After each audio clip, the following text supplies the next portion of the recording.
to get through this meeting in about 14 minutes. So let's see if we can hit the 14-minute mark, okay? I'm just kidding, of course. So let's do a roll call vote, please. A roll call.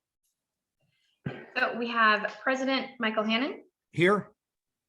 Councilmember Lisa Marquez. Marquez, present. Thank you. Thank you. Yes, it's okay. Thank you. Councilmember Kathy Naroom. Present. Again, thank you, Councilmember Marquez, for being here. Certainly greatly appreciate your assistance as well. But for you attending as well, we wouldn't have a quorum. So thank you for your time. This is an opportunity. Item number 2 is for the public to comment on any item that is not on today's agenda. Is there any member of the public that would like to talk about items not on the agenda? And if so, please raise your hand and you'll be recognized, and we will give you 2 minutes to speak. The agenda, President, says 3. Oh, I'm sorry. That's okay. We will fluctuate that depending upon how many folks want to speak. Perfect. Okay, I do have one member with their hand raised at this time. For those that I don't have anyone who's called in, so we're good there. Then let's give 3 minutes. Okay, so Beekman. Beekman, hi. Perfect. Blair Beekman here. Thank you for today's meeting. I'm a veritable beginner. I'm stuck in the beginning role in life in learning these sort of issues and process, and thank you for it. I've had a very interesting time over the past few years learning about community energy from East Bay Community Energy. I was originally from San Jose, learning a few practices from San Jose Community Energy, coming up to East Bay Community Energy. In 2020, I think it was, the fall, October, the EBCE put out an IPR report that stated that in 2023, they are going to have trouble with deciding about the future of solar and storage issues, while at the same time, they were going to be increasing the use of fossil fuels. So that to me was an indicator that quite possibly we were headed for some sort of natural disaster in the year 2023. But it could have been, San Jose was working on the same sort of issues, community energy. It could have been the idea that by 2023, you were possibly preparing for what we're going on with Putin right now and the future of what will be our fossil fuel economy in 2023. We're going to be heavily relying on US fossil fuel ideas. The use of nuclear is coming back around. We've established really good principles around renewable energy. And I just wanted to thank yourselves for that role that you've been playing. And that from the IPR reports of 2020 or 21, you improved upon them. And I commented on them often, and I think others did, that you much improved those IPR reports from October. It's either 2021 or 2020 or 21. So with all that said, we're really trying to build a renewable future. And no matter all the different new opinions that are going around, we have a steadfast belief in the purpose of renewable energy and what it can work towards and accomplish in the Bay Area and the state of California.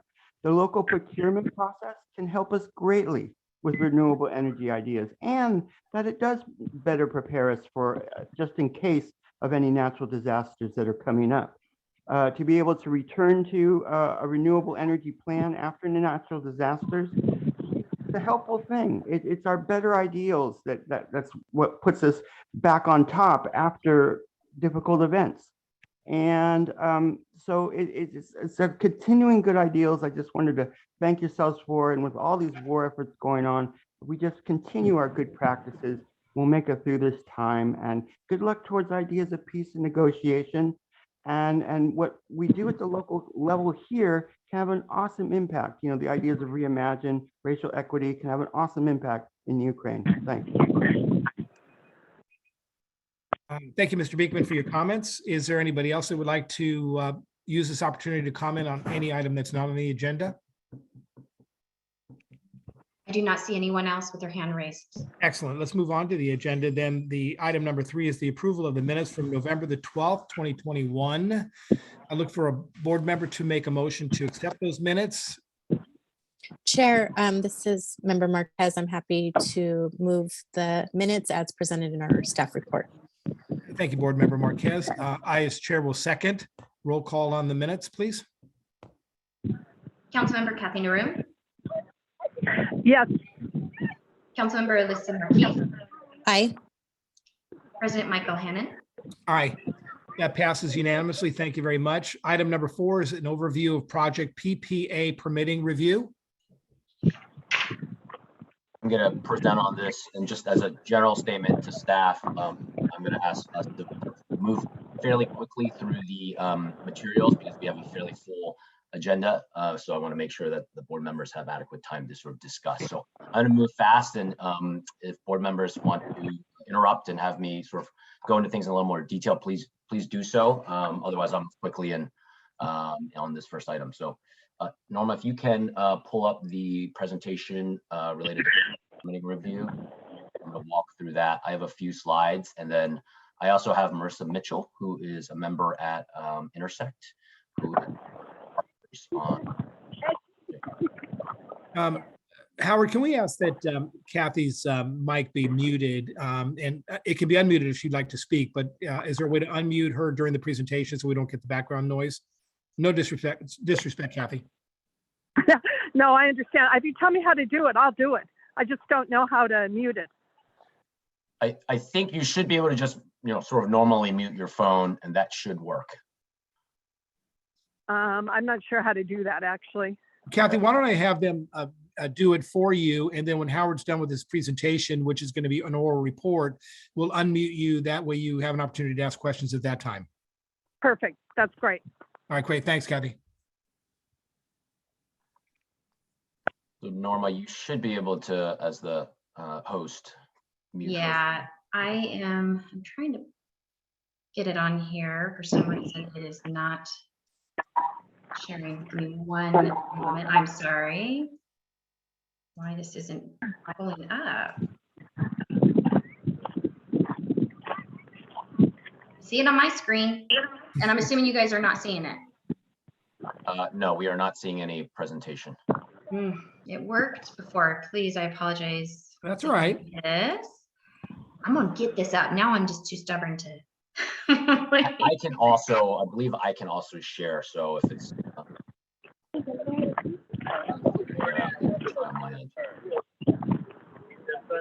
on, it's gonna happen. Power of positive thinking there.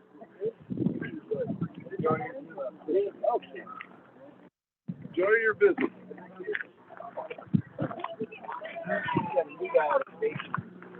Norma, 2 other things. If you want to add me as a host, at least I can sort of help manage. Yes. Things.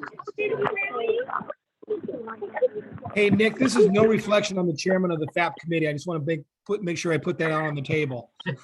Hey, we have a quorum here, so that's been a challenge. So I'll take Progress. it.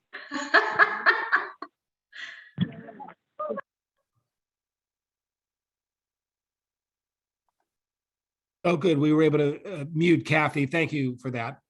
Yeah. Listen, I have. Norma, do you want me to try just sharing on my side? Yeah. Why don't you share on your side, because it looks like I've lost some of my host screens. Like I can't. I'll have to work on this a little bit. Are folks able to see my my screen that is titled Project Permitting Review? Yes. Yes. Perfect. All right, let's get going then.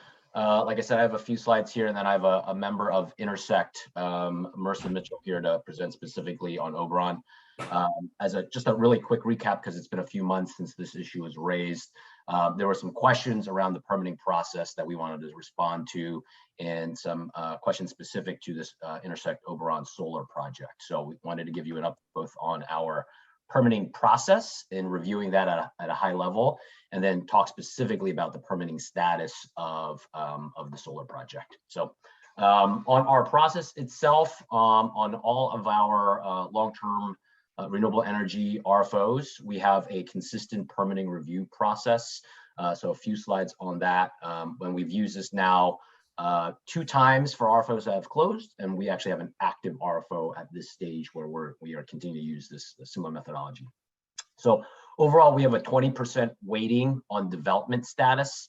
And really what that covers is environmental studies, permit status, interconnection status, site control, and construction status. So all of that is under this broad bucket of development status, which is scored at 20% overall.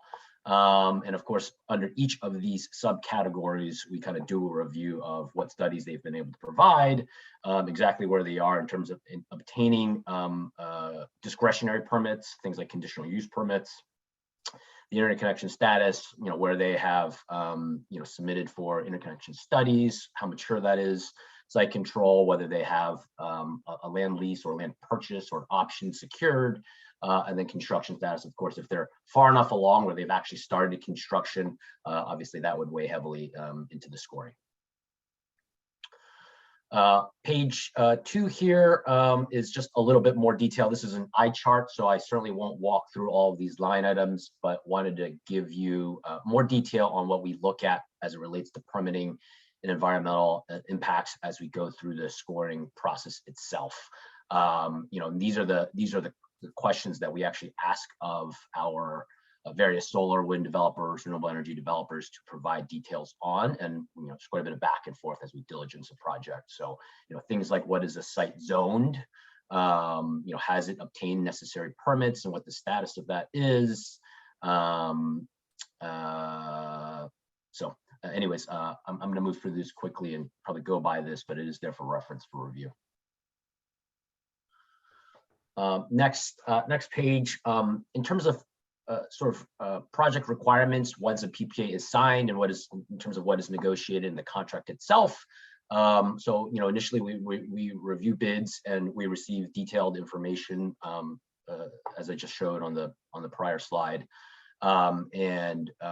We look for projects to complete all applicable permitting in order to score more favorably. So obviously, as we evaluate projects, there are projects that are earlier stage and there are projects that are more mature. Depending on the online date, the pricing that's presented, when we need the resource, that also goes into considering an earlier stage project where less of the boxes are checked, so to speak, meaning there is still some more development risk, but we weigh that against the fact that maybe it is a lower price, maybe it's in a region that we like, maybe it has a later online date, which may actually be favorable in terms of how we've staggered our various contracts and projects. So that's all taken into account. But ultimately, all projects that are in California, of course, must comply with the CEQA guidelines, which are fairly stringent and rigorous. And the last 2 points here that I really want to emphasize are contractually, the seller is required to obtain all of the necessary discretionary and ministerial permits to satisfy the respective authority having jurisdiction on the project. So whether that is the county, the city, the Bureau of Land Management, if it's on federal land at all, there is an official authority having jurisdiction in making that decision of whether they are granted a permit, both discretionary in nature or the ministerial permits to actually initiate construction. And they are obligated contractually to do that, both from us, but certainly they would not be able to start construction and break ground with that AHJ if they did not obtain those. So that's a critical element here, as much as we do our diligence, of course, to ensure that things are done soundly. And diligence to ensure that these projects are de-risked in nature and that we can rely upon them. We are not land experts and we do not have official jurisdiction to grant them permits itself. So we really rely upon the county and city or whoever that AHJ is to take that role. And in California, as you can well imagine, that's a pretty rigorous process when you consider the CEQA guidelines in addition to the AHJ guidelines themselves. Howard, I have a quick question on that, if I may. Mm-hmm. You defined it correctly, and I won't get into a discussion regarding the CEQA guidelines as they relate to California projects. But as we look at projects that are not located in California, do we try to incorporate some of those environmental standards in approving projects out of state so that we don't create any significant impacts on other communities? Thank you. Absolutely. I mean, we are certainly aiming to be good stewards of projects, whether they be in California or outside of California. We're all more familiar with the California standards and guidelines, and they tend to be some of the most stringent out there. outside of California, while I won't claim to be an expert on the various environmental regulations and requirements, the different states have them set in different ways. We do try to diligence them, be informed of them, and ultimately, we do review the same diligence that we do for every project, whether it's in state or out of state. So those questions and the details that we ask for are uniform, and we do that mostly to de-risk it and consider what are the factors that are impacting things like environmental conditions and such. But we do ultimately rely upon that AHJ in that respective state to determine whether they should approve or not approve that project. So we certainly take into account, but officially, we want to rely upon those AHJs to make the call. Thank you. Okay. Let's move into the Oberon renewable energy project specifically. So I'll ask Marissa to really take lead here, and you can let me know, and I'll advance the slides as you move forward. Great, thanks, Howard. Yeah, so please feel free to interrupt me at any time if you have any questions, but just a real basic introduction of the project. The overall project is 500 megawatt AC capacity. It also has 250 megawatts of a 4-hour battery storage system. It's located entirely on BLM, Bureau of Land Management managed land, and it's in Eastern Riverside County, interconnecting to the Red Bluff substation. And it's located in an area that's essentially zoned for solar. It's called a development focus area. It was designated by the Bureau of Land Management under the Desert Renewable Energy Conservation Plan, which was a collaborative effort spanning multiple years by the Energy Commission, BLM, many environmental NGOs, to identify areas that were suitable for renewable energy development and those that were suitable for conservation. So the project went an exhaustive CEQA and a NEPA, National Environmental Policy Act, review process. These took about 15 months overall, resulting in thousands of pages of analysis, lots of hours in the field, and ultimately resulted in a complete final certified EIR and an environmental assessment under NEPA that was approved by the both of the lead agencies. On the CEQA side, it was the state had jurisdiction. The Colorado River Basin Regional Water Quality Control Board was the CEQA lead agency, and then BLM was the NEPA lead agency. We are in the field right now, doing desert tortoise clearance surveys and wildlife surveys for pre-construction status. And then we'll be constructing the project starting in July. Some nice facts about the project are that it's going to serve about 130,000 customers overall. It's going to displace about 1 million metric tons of CO2. So you can go ahead and advance the slide. So a little bit about the DRECP. So this was a huge landscape level planning effort to identify areas suitable for solar energy development and some smaller areas available for wind development on public lands in California. It took about 15 years to complete. It's absolutely unprecedented. It covered 22 million acres in 7 counties and had broad participation by many, many stakeholders. You can go ahead and advance the slide. So the Oberon project is cited here. It's sort of a long earned payoff of the DRECP process because it benefited from streamlining of the environmental review because a huge, robust 15-year environmental review had already been done under the DRECP. So our project tiered off of that under the NEPA process. So it's cited again in a development focus area designated specifically for solar energy development. The application area overall was 4,700 acres, but we designed a very efficient layout to avoid additional sensitive resources within the application area. And the final design is only, it's actually a little bit less than 2,600 acres. Chris, I have a quick question on that. Sure. Am I assuming that the entire 4,700 acres was zoned for solar purposes? That's right. So will there be an opportunity, and I recognize the sensitivity of the area certainly, but will there be opportunities in the future to expand that solar opportunity into some of the other undeveloped acreage? So it is fairly unlikely because the DRECP also adopted something called conservation management actions. They're basically mitigation measures or avoidance standards for sensitive resources. And there are a couple of sensitive resources on the project site, including Native American archaeological artifacts and a particularly sensitive habitat type called desert dry wash woodland. That is a surface hydrology dependent habitat type that a lot of native birds and desert tortoises rely on. So ultimately it would be up to the BLM to approve impacts in those areas, but it would be fairly unlikely under the current regime of the DRECP. Thank you. Sure. Yeah, go ahead. So this is the layout design of the project. Both the light gray and the dark gray areas are solar module areas. You can see the battery system north of the Red Bluff substation on the eastern portion of the site.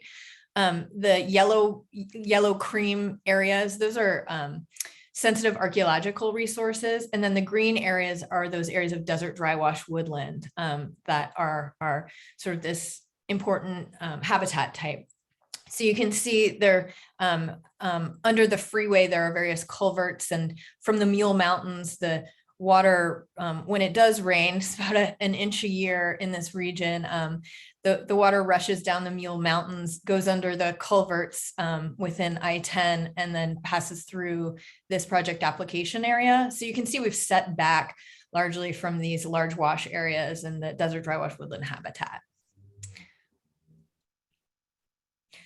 One important thing that we've done as part of this project is protect many thousands of acres of high quality desert tortoise habitat and other protected species habitat off-site as part of a compensatory mitigation package. There's almost 6,000 acres that will be protected as a result of development of this project. That's just complying with the Desert Renewable Energy Conservation Plan mitigation measures. So we did a comprehensive development process, including outreaching with a huge coalition of national NGOs and local chapters as well. So we engaged them in the process, and we even encouraged them to help us design the project for it to be as low sensitivity as possible. So we did get a lot of feedback from them. Of course, you may see that if you looked in the public review process, there were various comments from various NGOs, some of which were favorable, some of which were unfavorable in the early stages of the project. That's just sort of how it goes as you're working out the kinks and developing the final project design. But now I'm happy to say that the NGOs are satisfied with the project design and there's been no challenges to the project. I should just note on that point, I think when some initial questions and concerns were raised on this project, that was probably going back as far as December or so. This has obviously since then actually received approval and everything. So I don't think any remaining questions or concerns are there for this particular project. Certainly as noted by the first bullet where there's general support with all of these various national organizations. This is just a quick example of one of the innovative ways that we worked with NGOs to minimize impacts adjacent to the sensitive habitat type desert dry wash woodland. So you can see this is very cartoonish, but the green area would be the desert dry wash woodland. We set back from the desert dry wash woodlands, but originally we had panel designs with an exterior or a road system that went all the way around the exterior of all the panels to have like complete circulation. But if you flip to the next slide, you can see that we transitioned our design to make sure that there aren't routine maintenance activities happening directly adjacent to those desert dry wash woodlands, which can sometimes result in wildlife flushing and a reduced habitat value of those areas. So instead we put turnarounds in all the areas where we could. So this will significantly reduce the impacts of operational disturbances to wildlife from those areas. So that was a win. And I think that's all I have. So Yep, happy to answer that is the last questions. slide. Great. Thanks, Marissa. Yeah, you're welcome. Great. Before I turn to my colleagues for questions, I'll ask if there are any members of the public that would like to speak to this item.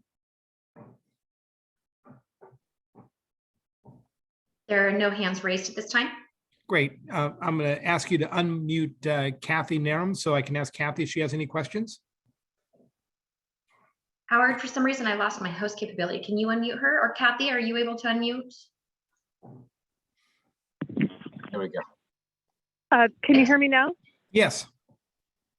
Yeah, I don't have any questions. Based on listening to Howard's presentation, I mean, this sounds much like the processes that we use, for the example, City of Pleasanton. And I'm sure most cities where we have a grid or a matrix evaluating all the important criteria of different proposals. And from looking at the agenda packet and listening to Howard today, I mean, it sounds like he's got the bases covered. And we do rely on the vendor to deal with the appropriate approvals in their jurisdiction. I mean, I think that's beyond the scope of EBCE. So I'm okay with all this. Thank you, Kathy. I agree. It sounds like a great project. It sounds like we've worked diligently with all the environmental organizations, Native American organizations, and things of that nature to get their information and feedback. And I know it takes a long time, but it's the right thing to do. So if there are no other questions, we'll move on to item number 5, which is finance and budget development schedule. And if you can mute Kathy once again, that'd be great. Norma, are you able to screen share now, or do you prefer? Oh, looks like you're doing it. So great. That answers that question. Jason, you're presenting on this, and just as a reminder, we're tight on time, so definitely roll through this one relatively quickly, I would say. Yeah, very good. This is a quick one.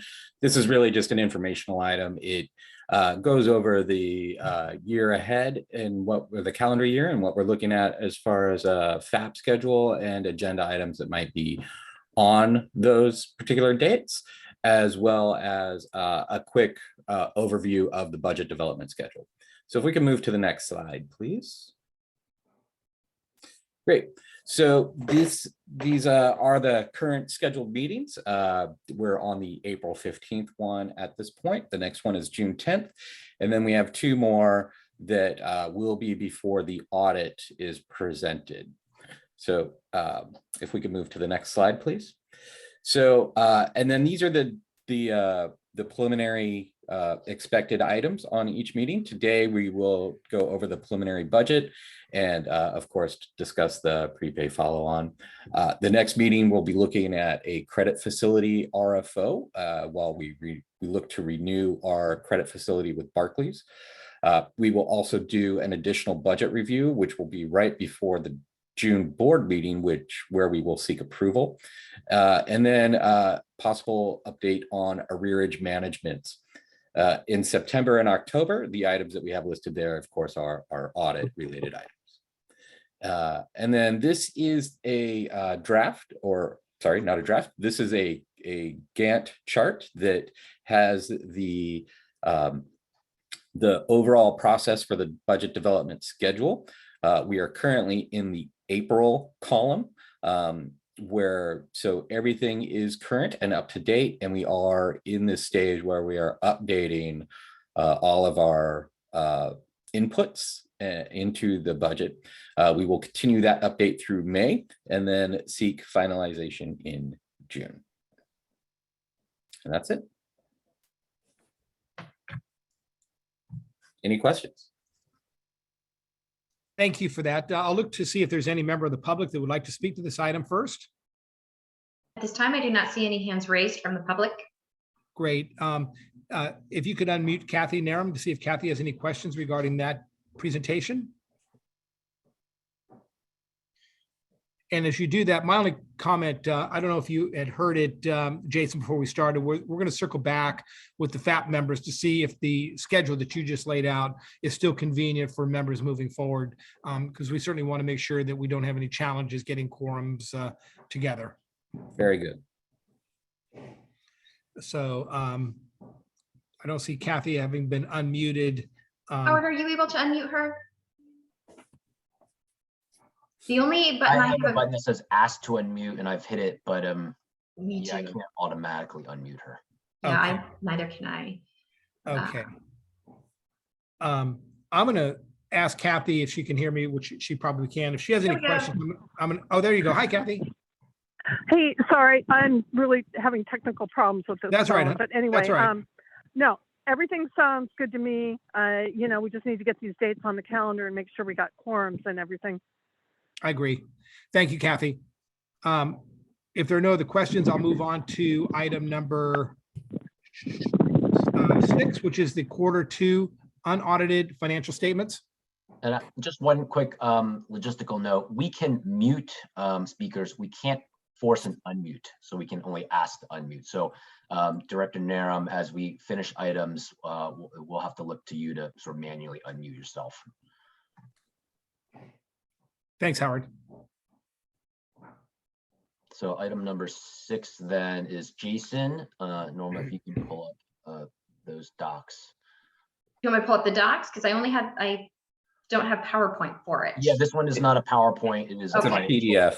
statement. Well, let me get, should work here. Can you see my screen? Yes, perfect. Okay. And let me get to this item. Yeah, I apologize here. This Nope. one right there? correct. If we could go to the next page, please. Yes. And can everybody see it fine, or do I need to blow it up more? Yeah, blow it up a little bit for me, if you don't mind. I've seen the numbers, but great, thank you. You're So welcome. we're reporting our Q2 financials, which is the 6-month, the midpoint of our fiscal year ending on December 31st of 2021. This first view here that we're looking at is a comparison of our actual financials to our budget. Now, the important kind of column of note is the kind of middle one that says the 2021-22 year-to-date budget variance. This kind of compares our expectation to our actuals for those 6 months. And as we can see, electricity sales are a little bit softer than we were budgeting for the year. And as fortunately, as are the cost of energy down a little bit lower, which is 11,477 million. And so we've fortunately with that, we've also come in under expected expenses through overhead and certain fees, which while our revenues came in at about 18.3 million for the half year under expectations, our expenditures came in at 14 million under expectations. This did, you know, this leaves and if we go further down, sorry, there's a, yeah, sorry, not that far. Yes, right there. The second to the bottom line up is our total relatable expenditures to, because we did receive, it looks like, sorry, right, so we are at the net positional change. The bottom one is a 7.3 million less than expected at the midpoint. And that includes an additional 3 million in capital expenditures with the building purchase. Jason, the personnel costs were significantly lower than what we had anticipated. Is that due to vacancies, or what is that a result of? That is correct. That is primarily due to a delay in hiring. You know, where staffing is hard to fill at this point for everyone, and so we're experiencing some of that trouble too. Yeah. Just out of I would say curiosity, there's been a little bit of turnover as well, so it's both a reflection of a little turnover and delayed hiring. Yeah. and one moment, Ms. Marquez, and thank you for raising your hand. How many current vacancies do we have out of a total employment? I'm going by memory here, but I think we have still another 6 roles to fill from what we had sort of approved in our early budget in the year. Though we're actually tracking well to be able to fill those by the end of the year, but just a little behind what we had initially anticipated. And Howard, that would be 6 to fill out of a total employment number of roughly You mean total staff size? We're Exactly. getting to 49, I believe. Okay. Yeah. I'll recognize Ms. Marquez. Thank you, Chair. That was my question as well, how many vacancies we currently have. And then Howard, when you say we're on track to fill, is it because we've already started the recruitment process for these positions, or is there a scheduled timeline for those? I would say for some of the roles, we're actually in the process of negotiating offers. So Okay. very late stages with anticipated people starting in the next month or so. And then there's still, again, going by memory, but I think there's a couple of roles that are just posted and about to start the interview process. So that one's a little further behind, but by by June 30th, we'll hopefully be on track with that. Those roles being officially filled.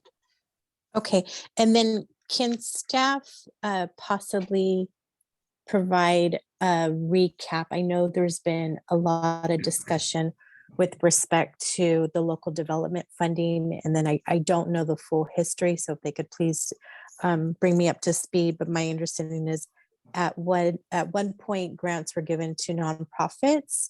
So can they speak to that a little bit, just so this body can have a better understanding of that issue that's been raised in practically every meeting during public comments? I'm happy to do that. Thank you. Councilman Marquez. So the issue that was raised in a number of meetings is about the practice that or a program that in 1 year we did implement, which is called an Energy Innovation Grant.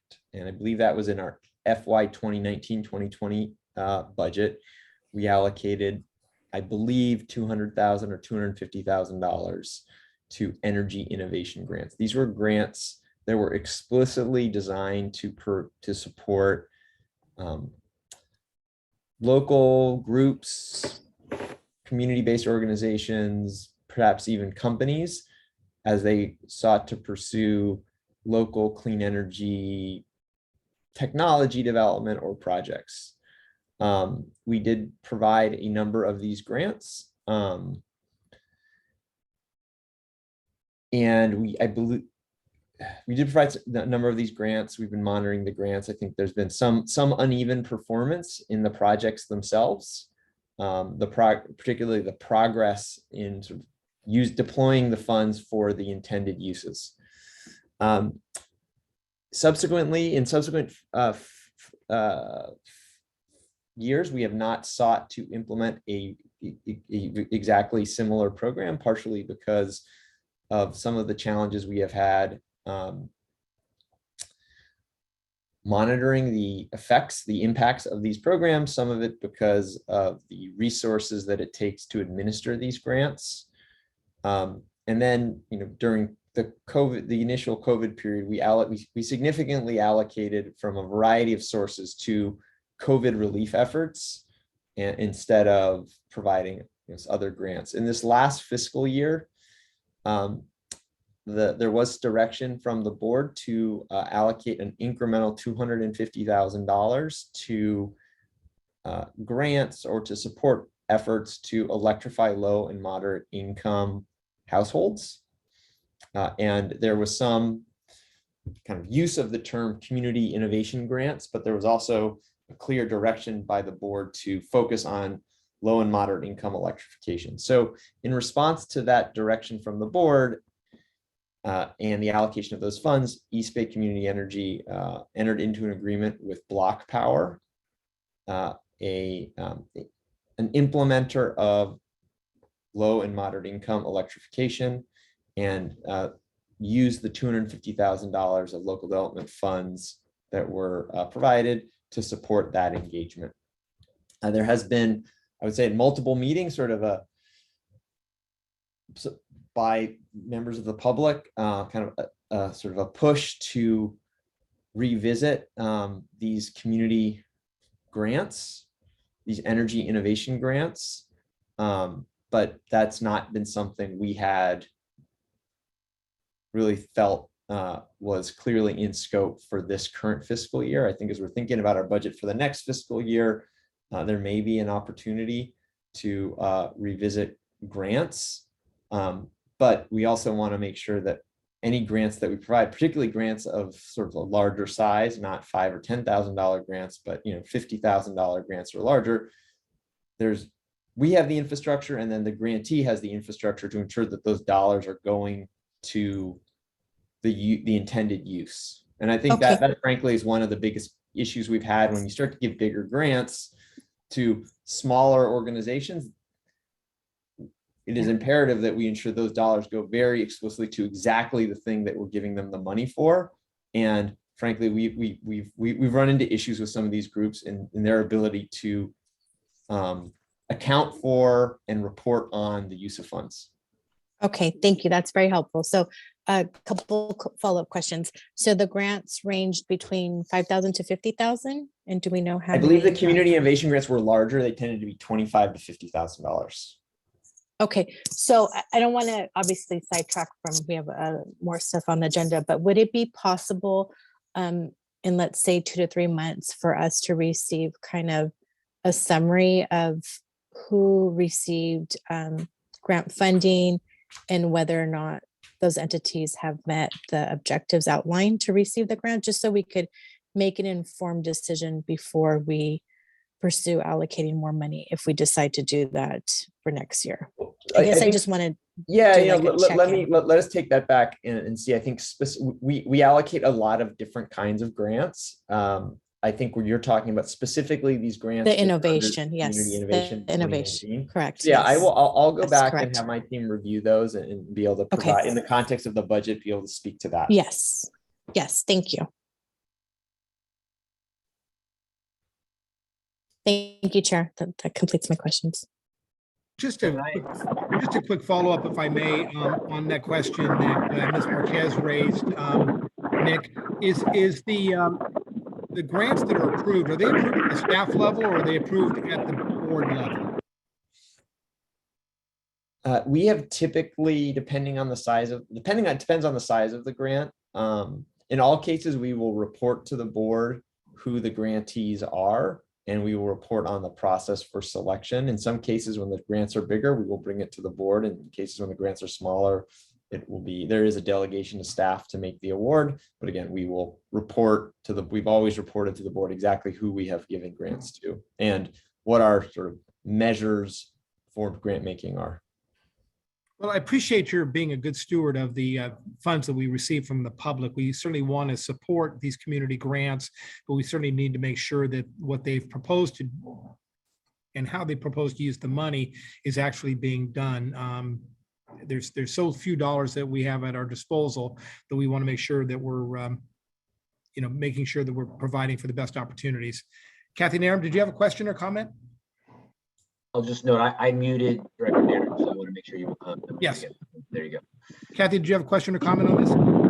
I do. Did I understand that the revenue came in 18 million short? That's correct. Maybe let me provide a little additional commentary on that. This is the mid-year fiscal year, so this is as of end of December 31st. I think really a couple factors I want to point to. Revenues were down by about close to $19 million. Cost of energy was down by about $11.5 million, and our net position for the year is negative $25 million. Well, I shouldn't say for the year, but year to date is negative $25 million. So operating at a material loss there for the first 6 months of the fiscal period. What's driving those numbers is on the electricity sales aspects where it's down is actually mild weather conditions is bringing load down, and therefore revenue is down. And then you would think cost of energy would similarly reflect that. But cost of energy is actually up and has been elevated to sort of historically high levels, which is an odd dynamic because you would typically assume if load is increasing due to, say, weather extremes, that is what would drive higher energy prices. And those two things would somewhat offset because you have higher load, higher revenues, even though you have higher energy costs. In this case, we actually have lower load relative to forecast due to mild conditions. But despite that, you actually are seeing higher energy costs. And so, the dynamic there is higher energy costs are coming into play because of drought conditions where you're getting less large hydro. You're seeing higher natural gas prices. A lot of energy prices heavily correlated to natural gas pricing, which has been at historically low levels, but has increased significantly. And so those two factors, in addition to sort of retirements of generation in California, are leading to this increased volatility and upward pressure on energy prices that's causing this dynamic. And this is an important one that we are operating at a loss. That is reflective of 2021 as a whole. That is because going into 2021, costs were forecasted to be at much lower levels than what they actually were. And so what you see is that rates were set below what energy costs were for calendar year 2021. And as a result of that, PCIA was higher than it should have been as well. There is a correcting factor in calendar year 2022. So we think the back half of this fiscal year will be significantly stronger. We had new rates set in April. So in terms of our quarters, quarter 3 will likely be another soft quarter operating at a loss. We'll see that when we have the unaudited financials for that quarter in the next month or so.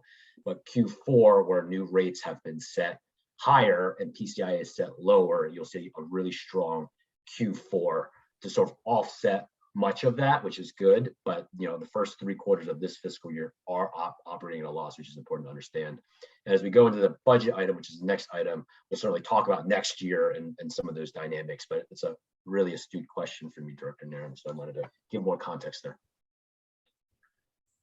And I would like to add one additional note in that we were expecting this first half to be negative to begin with.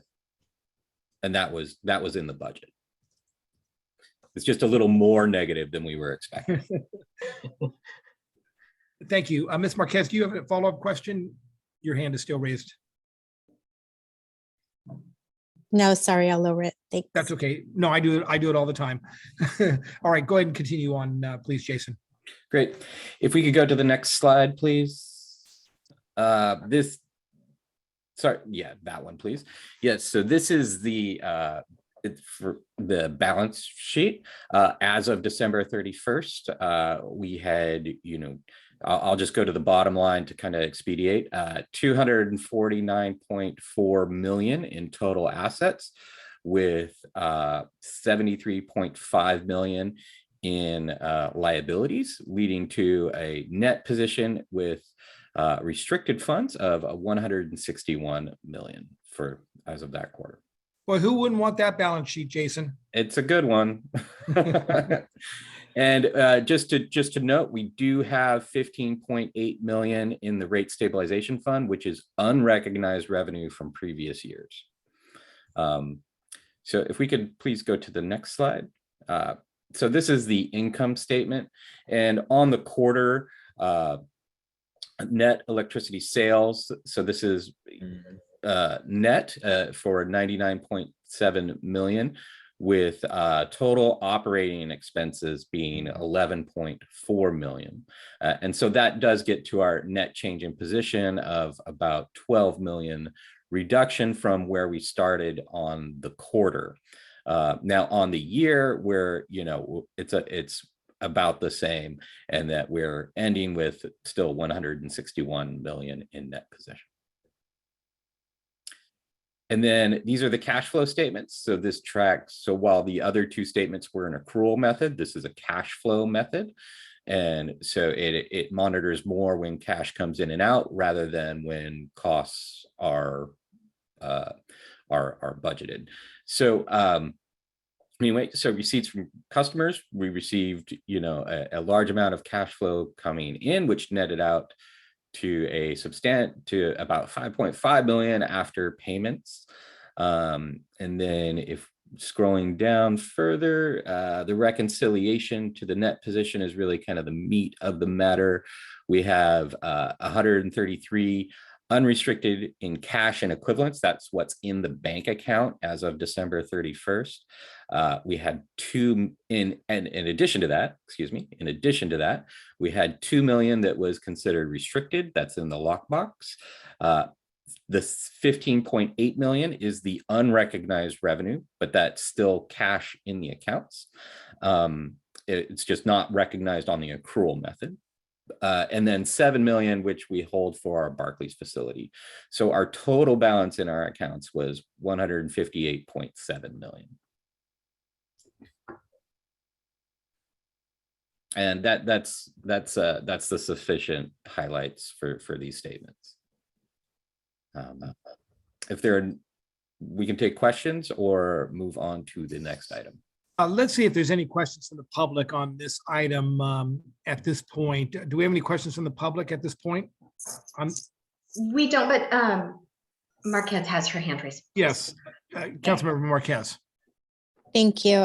Thank you for the presentation. So based off what was said earlier, that revenue should come in higher for the fourth quarter of this current fiscal year.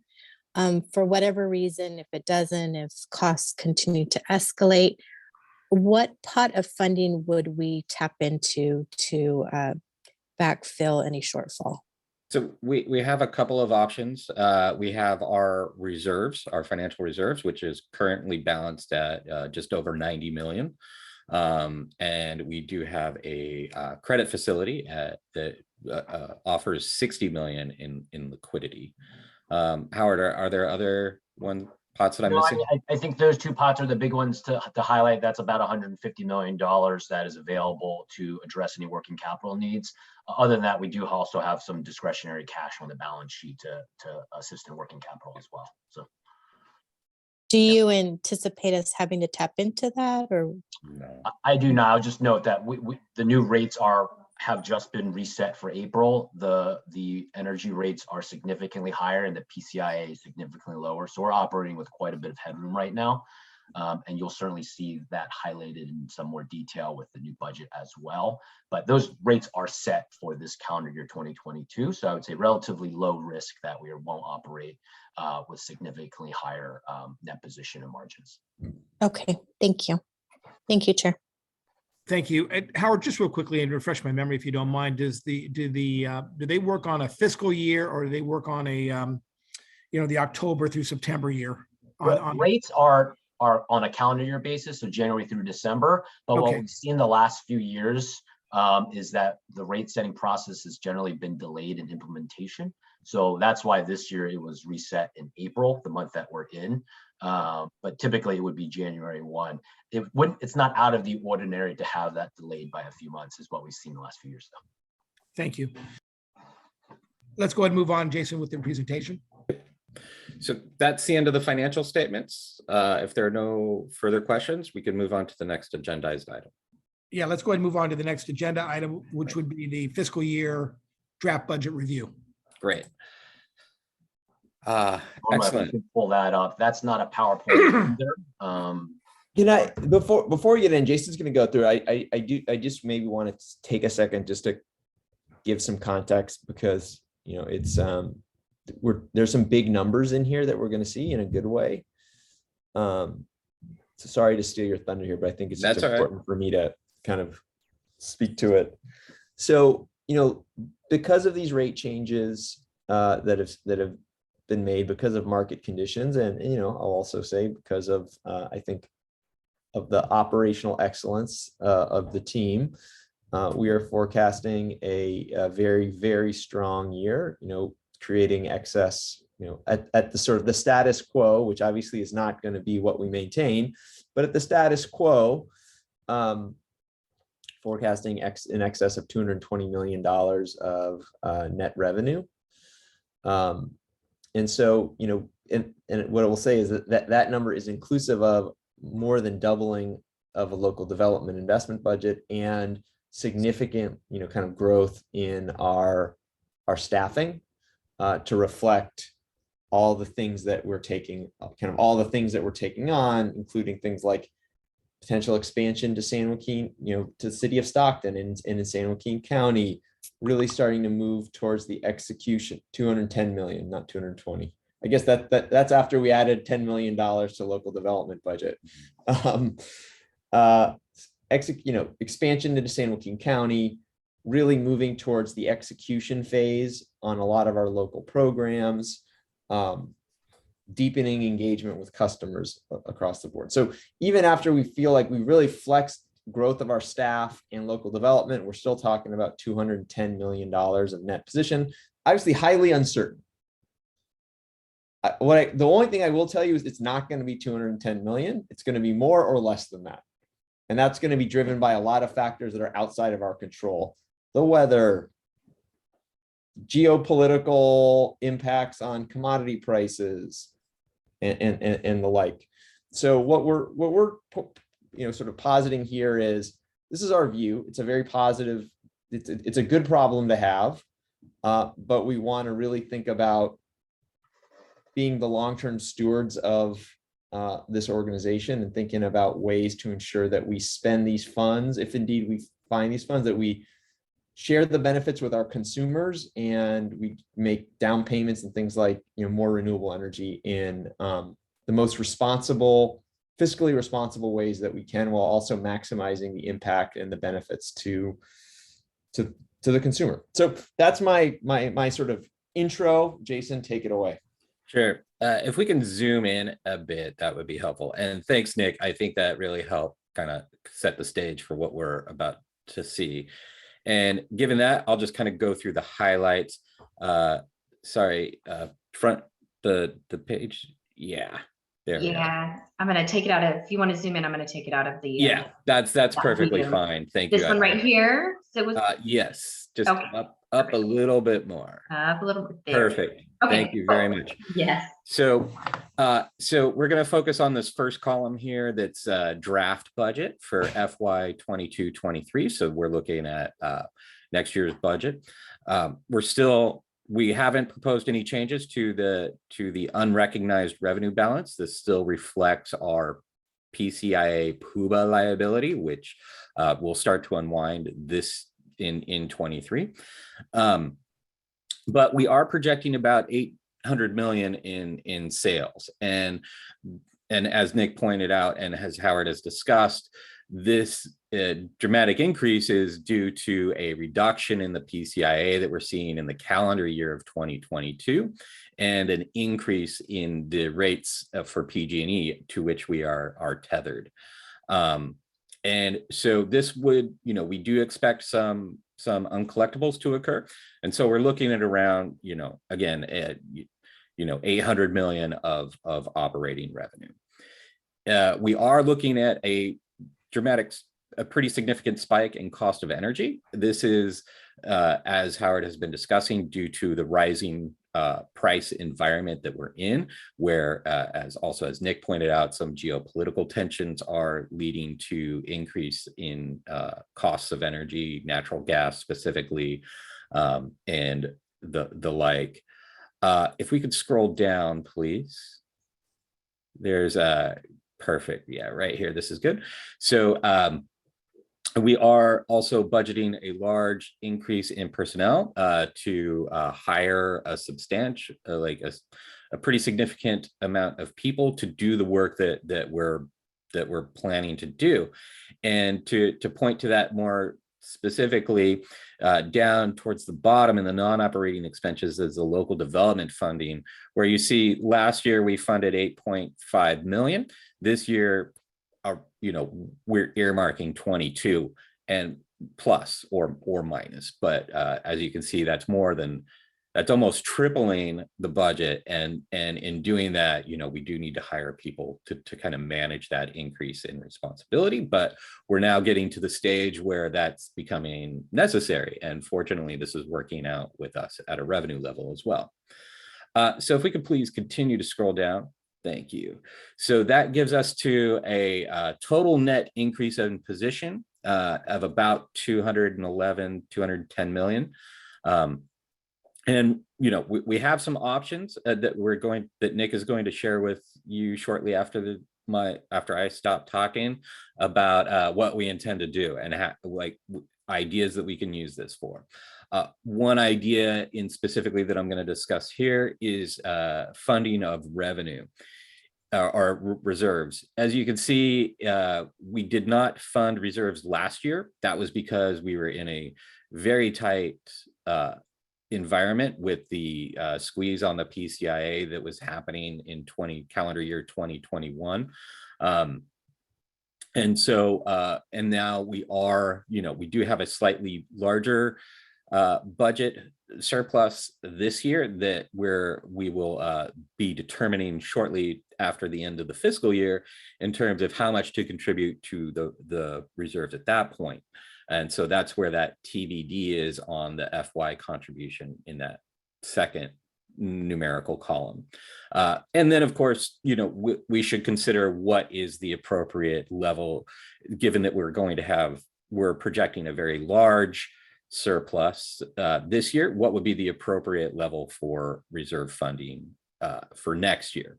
Now, we have, just to kind of put a little preface on this, we have stress tested some of the energy prices, and a worst case scenario is still the worst case we tested is still a pretty good situation for us, which puts us in an area around $100 million of net position increase if prices go lower or relative to where they are now.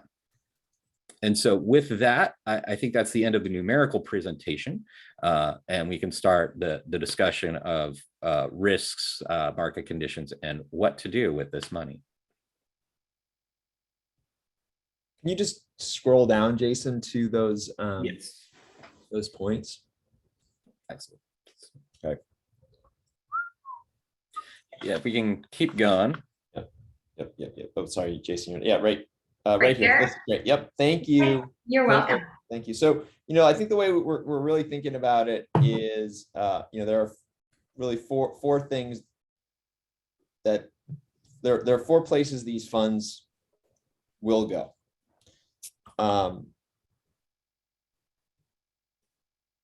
One is changing the customer value proposition. Currently we offer Bright Choice at a 1% discount and Renewable 100 at it's a penny more a kilowatt hour, which ends up being roughly 7 to 8% more than PG&E for 100% renewable energy.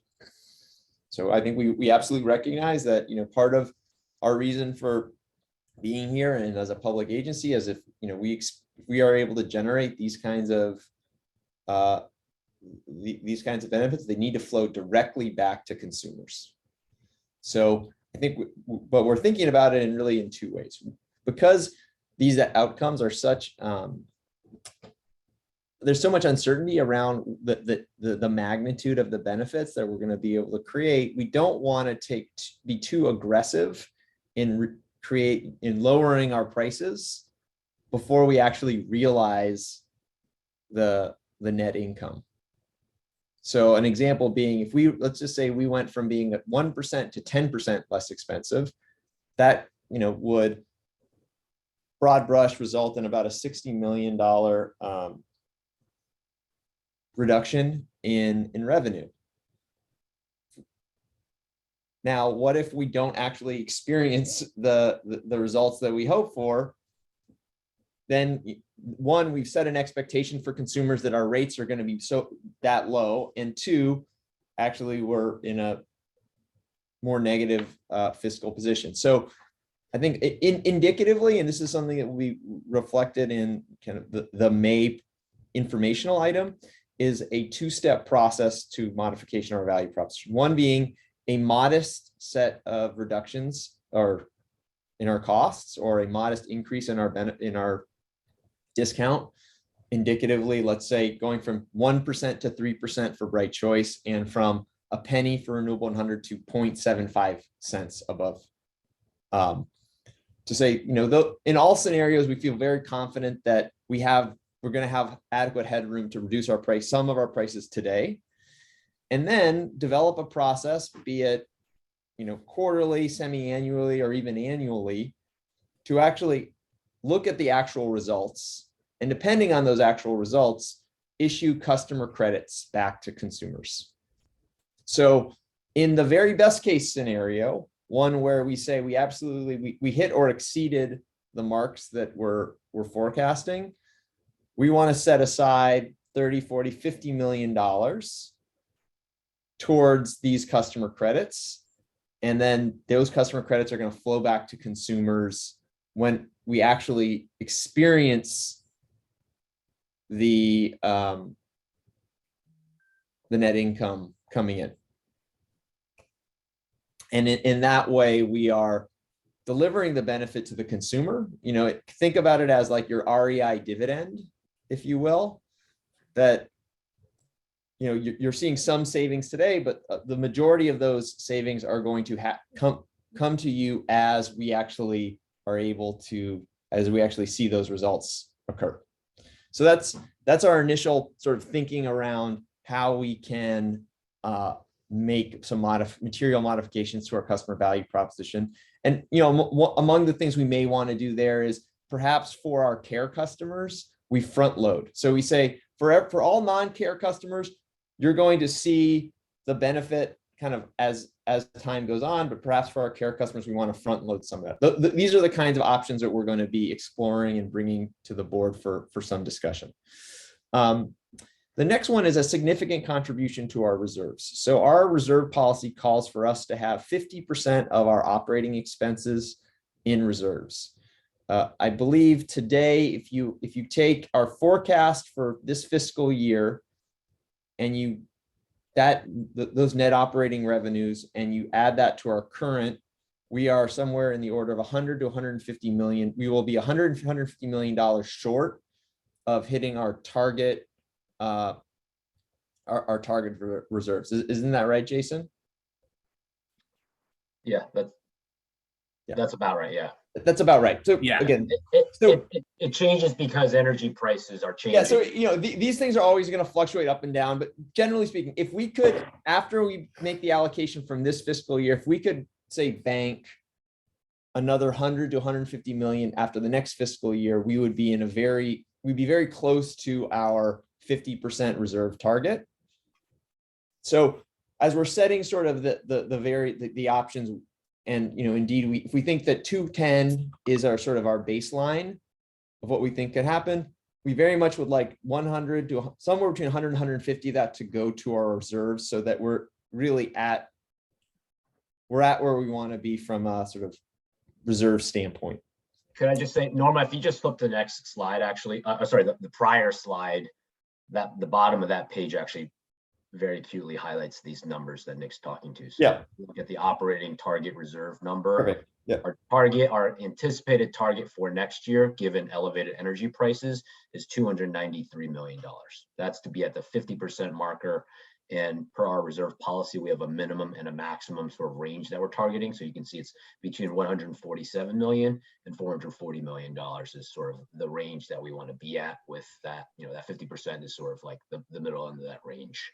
So we're currently at $90 million. We need to add roughly $200 million to reserves to hit that target level, that 50% target level. Yeah, and also here you can see that we are 30 million short in the current year for our minimum target and 150 million short for our 50% target. So yeah, let's just say in that $100 to $150 million range, we think that's probably a good balance of not putting every dollar towards reserves. We recognize that we do want to pass along incremental benefits to consumers, but also recognizing that it is really important that we get to that reserve target for the long-term stability of the agency. So then the next, so that's the first one is value proposition. Second is reserves. The third is our renewables procurement. What, you know, core to what we do is buying renewable energy and accelerating the adoption of renewable energy procurement. But as we think about that, we are really sort of focused today, not on, hey, can we take some money in this fiscal year and buy more renewable energy from operating wind and solar plants in this fiscal year? Yes, that looks good on paper, but it doesn't create new clean energy projects that are going to, over the long run, displace carbon emissions and air pollution. So we really want to think about taking some money this year and setting it aside to help us go and invest in more new renewable energy projects. So that might mean that instead of increasing our target renewable content from 45% this year, instead of increasing that from 45 to 60, we may only increase it from 45 to 50, but we are durably increasing the amount of renewables that we're going to procure for 10 years instead of having it be a 1-year effect. So that's really sort of the mindset we're taking to how we want to use some of these funds to support more renewables. And then finally, there's local development, and that's actually, at this point, it's baked in, or some of that is baked in to local development. So we have, relative to last year, we've already increased our local development budget by $13 million, with the vast majority of these incremental funds going to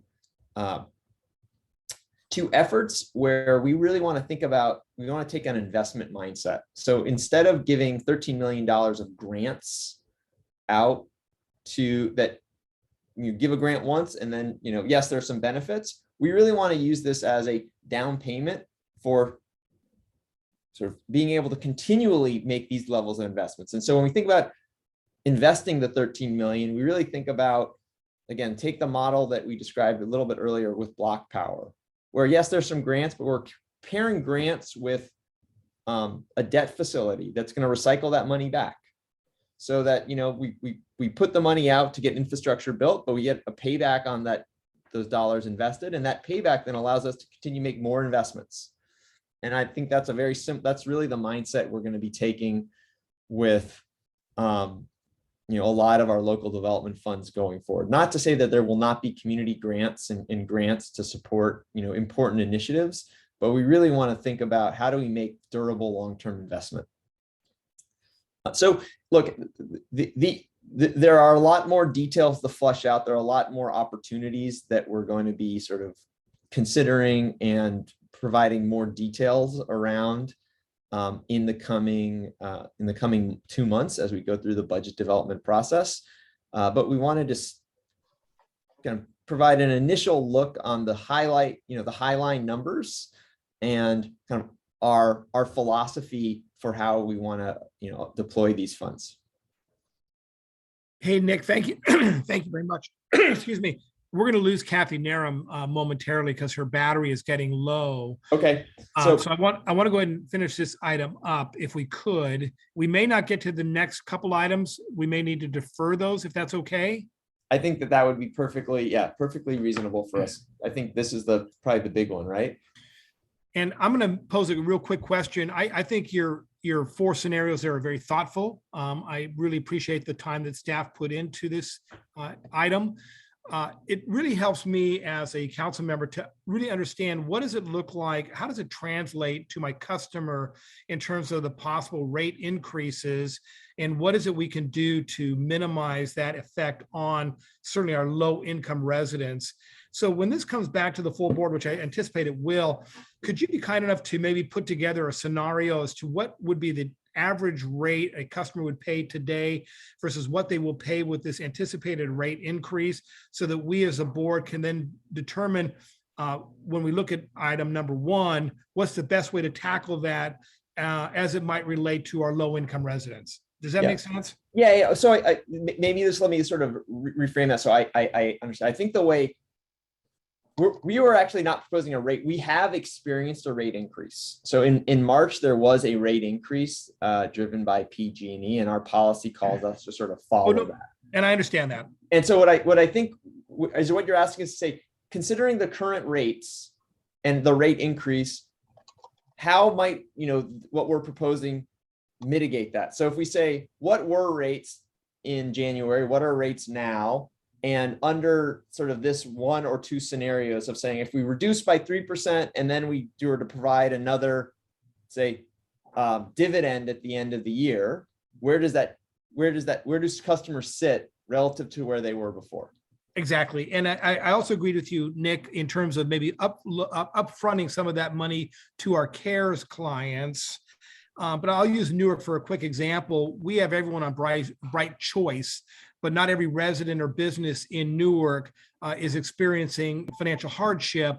So I'm not sure if there's an opportunity to look at census tract data or whatever the case may be, to really focus in on those folks that are really in an economic bind, so we can provide them with the greatest benefit. I would say, I think it's hard for us to use census tract data because the challenge you run into is in a census tract, there's a lot of variability home by home. So that tends to be why we look at CARE, FARA, and the medical baseline, because those are three, essentially there's income verification that's happening there. And so, but one of the things we're absolutely going to be presenting as our base case is, again, indicatively, if it's 50 or 100, but some sort of scenario where we would give day one, say a $50 per household bill credit to every CARE customer, to say we're going to upfront that benefit to those 100,000 or so households that we know are the lowest income. And then for everybody else, it would be kind of as the results come in, we'll be providing. And I agree with that. Was this the end of this presentation? I don't mean to cut staff short, but I'm just worried that we're going to lose Kathy. Yes. So I'm going to ask Hey, Mike. Kathy, do you have any questions on this item? I don't have questions. I have comments. I appreciate the idea of maybe front loading for the CARES customers. As for the regular customers, I mean, I appreciate giving some money back, but given all the uncertainties, I'd rather see it done towards the end of the year when we're in a good position to understand the bottom line of the budget. And I would use the analogy much like AAA insurance does. At the end of their year, you get money back if they, had a good year. I also think we got to make substantial funding to the reserve. I think today we've heard all the uncertainties and things that go into it, that we need to be prudent when we have extra money and put a good chunk of it towards our targeted goals. That would be my general thoughts on this. And I apologize, I did not expect this to go quite as long, and I'm like on the last legs of my battery. I understand. And Kathy, I absolutely agree with your comments. I'd rather have the money in hand before we start making distributions to our customer base. Councilmember Marquez, did you have any questions on this item? No, just comments. I agree with Director Naram, but I really appreciate staff's thoughtfulness. I really do support the idea of updating the value proposition and being good stewards with the money, but I do think we need to wait to see how the revenues come in, and definitely want to hear from the entire board in terms of their ideas about this. If the numbers do come in as well as anticipated, we also may want to consider, I don't know if we've considered like a work session or a retreat. I don't know if this body has done that, but it seems like it would be helpful for everyone to kind of put their ideas on the table in terms of how they would like to see us proceed. So however way staff feels we can best facilitate that with the entire body, I'd be open to that as well. Thank you for that. Yes. President Hannon, please note that 11:27 a.m. Councilmember Naram has left the meeting. We no longer have a quorum. I suggest at this time, in order to meet the public notice and Brown Act, that this meeting be adjourned. We have not taken public comment on this item yet, so I suggest that items 7, 8, and 9 move forward to a future agenda so that you allow the public to comment on item 7.